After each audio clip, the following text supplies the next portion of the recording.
नमस्ते दोस्तों, आज विश्व साक्षरता दिवस है। मेरे मत में केवल पढ़ने और लिखने वाला व्यक्ति ही साक्षर नहीं है, बल्कि भावों को समझने वाला व्यक्ति भी साक्षर है। और भावों का एक असीमित भंडार है हिंदी साहित्य। इसलिए आज मैं आपको हिंदी साहित्य की कुछ ऐसी कहानियां बताऊंगा कि अगर आप एक सच्चे साहित्य प्रेमी बनना चाहते हैं तो ये कहानियां आपको जरूर पढ़नी चाहिए। तो चलिए शुरू करते हैं इस ऑसम कॉन्सेप्ट को, जिसका नाम है the motivational stories of Hindi साहित्य।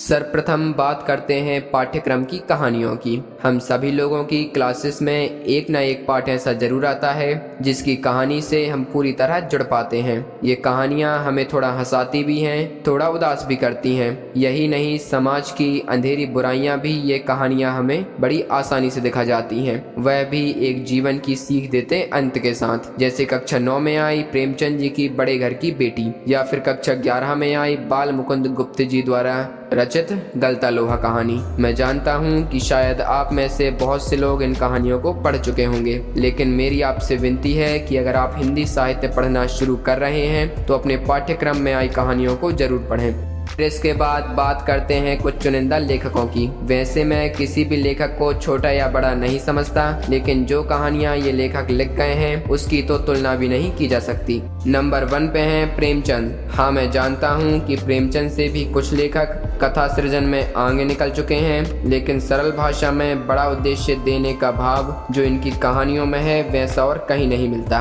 प्रेमचंद की कफन, 2 बैलों की कथा, बूढ़ी काकी, नमक का दरोगा और संपूर्ण गोदान उपन्यास जैसी सर्वश्रेष्ठ कृतियां आप जरूर पढ़ें। नंबर 2 पर हैं चंद्रधर शर्मा गुलेरी। इनकी केवल 3 कहानियां ही हमें देखने को मिलती हैं। उसने कहा था सुख में जीवन और बुद्धू का कांटा, लेकिन ये कहना गलत नहीं होगा कि इन तीनों कहानियों ने ही उन्हें हिंदी साहित्य में अजर अमर बना दिया है। इसलिए आप इन्हें जरूर पढ़ें। नंबर 3 पर हैं बिशंबर नाथ शर्मा कौशिक। इनकी कुछ रचनाएं मैंने पिछली वीडियो में भी आपको बताई थी, और इस वीडियो में केवल इतना ही कहना चाहूंगा कि एक सरल कहानी की शुरुआत का नाम है बिशंबर नाथ शर्मा कौशिक, जहां इनकी ताई जैसी कहानी ना पढ़ना एक साहित्य प्रेमी की भूल है।